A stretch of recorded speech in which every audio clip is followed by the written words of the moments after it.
दोस्तों नमस्कार, मैं डॉक्टर डी.एन. तिवारी आप लोग के बीच एक बार फिर एक नया मेडिसिन लेकर आया हूँ। दोस्तों आज मैं जिस मेडिसिन के बारे में चर्चा कर रहा हूँ उस मेडिसिन का नाम है बेलाडोना। बेलाडोना जब मेडिसिनल नेम है,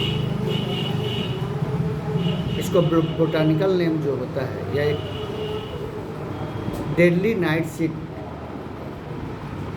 एक पौधा होता है जो अफ्रीकी देशों में पाया जाता है, यूरोप में भी पाया जाता है।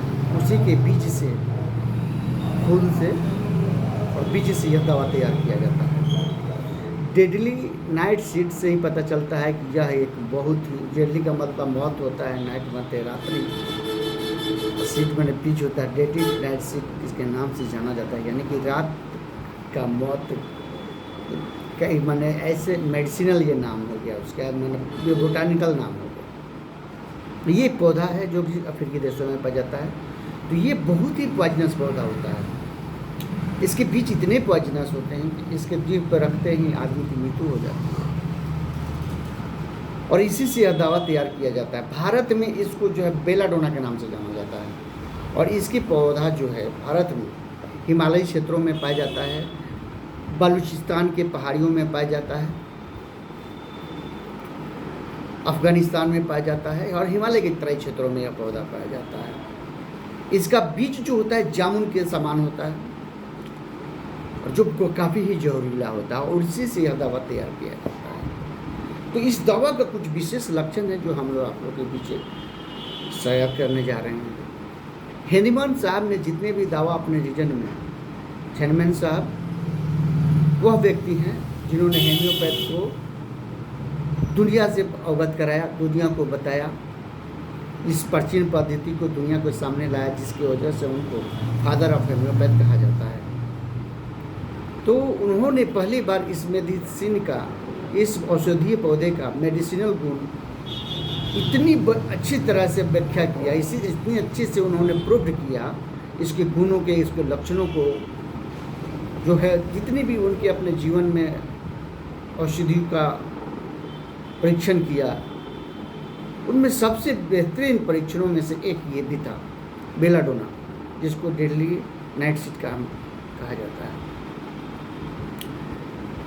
तो इसको जो है किसी भी तरह का रोग क्यों ना हो, अगर पहले उस व्यक्ति की फिजिकल स्टेटस के बारे में ध्यान देना पड़ता है कि उसकी फिजिकल स्थिति जो है, शारीरिक स्थिति क्या है।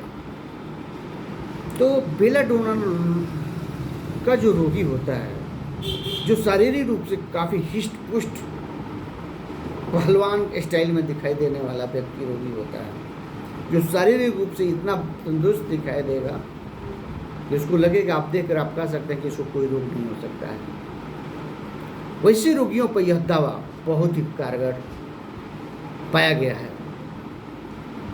और इसका सबसे ज़्यादा प्रभाव शरीर के कुछ खास पार्टों पर, भागों पर दिखाई दिया है, सर पर, आँख पर, चेहरे पे, गले पर और स्किन डिजीज़ पर, और भी बहुत सारे जो है पार्ट्स पे इसके प्रभाव देखे गए।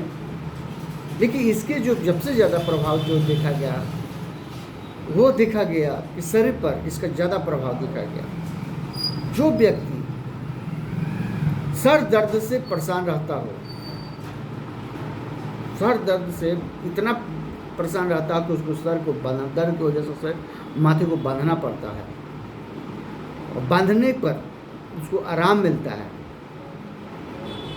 शरीर देखने से काफ़ी हुष्ट पुष्ट दिखाई दे रहा है, लेकिन सर दर्द इतना होता है कि उसको बांधना पड़ता है और उसको ठंड महसूस होने लगता है,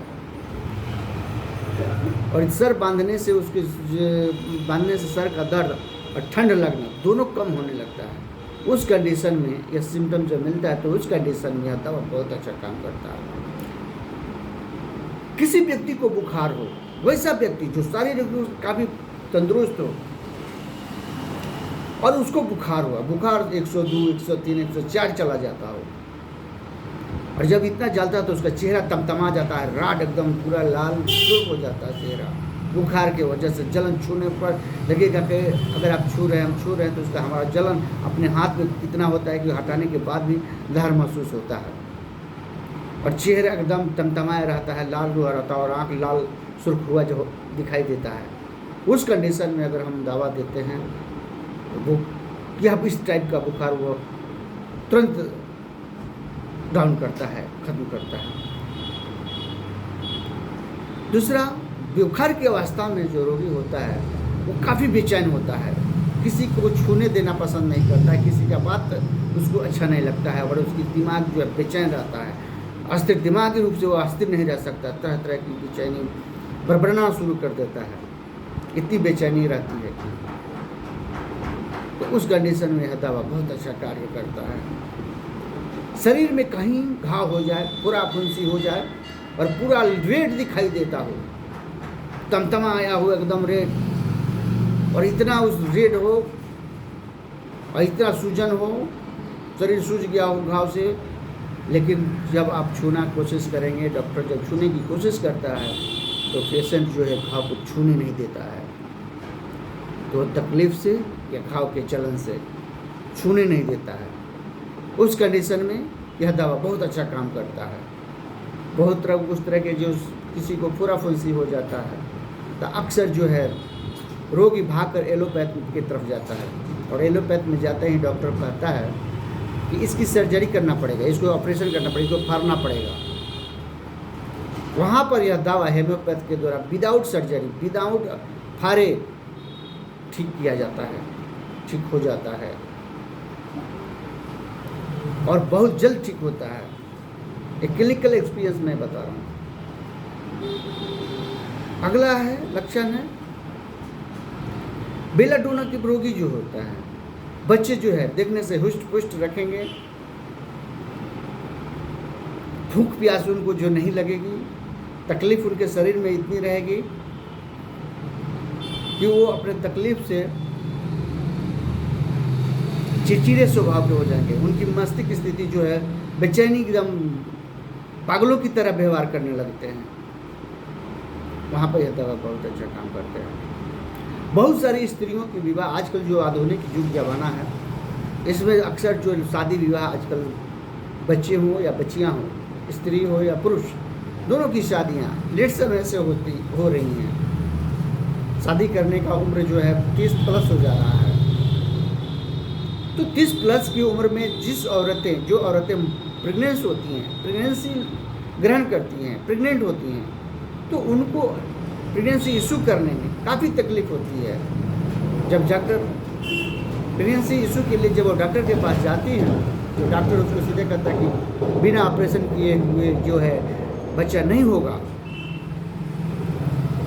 क्योंकि उसके दर्द और बर्दाश्त नहीं करती है और शरीर उसका सपोर्ट नहीं करता है बच्चे को आसानी से बच्चों को इशू करने में, तो वहाँ पर सर्जरी अपनाना पड़ जाता है।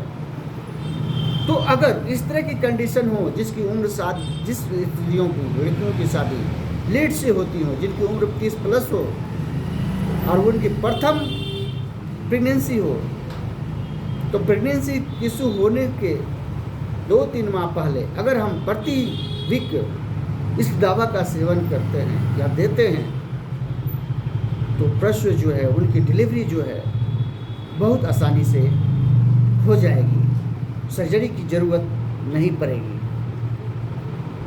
तो ये इसके विशेष कुछ लक्षण है जो मैं आपके बीच शेयर किया हूँ। आशा करता हूँ कि यह वीडियो आप लोगों को पसंद आई होगी। अगर पसंद आई हो तो कृपया लाइक करें, शेयर करें, सब्सक्राइब करें। बहुत बहुत धन्यवाद।